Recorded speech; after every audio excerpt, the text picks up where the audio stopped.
Hey guys, in this video we're going to go over how to use Tabby in Jarir Bookstore. Now you can come here through Tabby as well. You can come to shop, go to stores, go to Jarir Bookstore, and you just shop there online. You click on that, it'll take you to this link. Just accept the cookies, okay? Choose your desired country and language. Let's say UAE, right?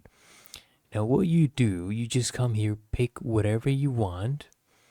And then when you're paying for it at the end, right, let's go ahead and add something to our cart. Let's say we'll just do this one, the iPhone 17, right? So you click on that, it'll take you here. You choose which one you want. Let's say this one. You add this to cart, okay?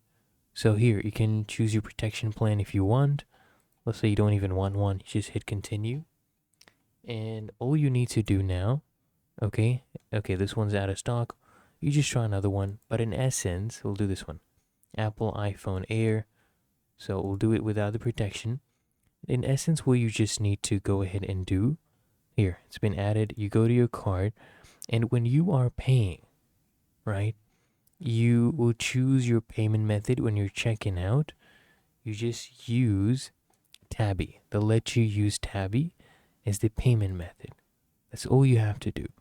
So if you found this helpful, make sure you smash that like button and subscribe to App Mentor.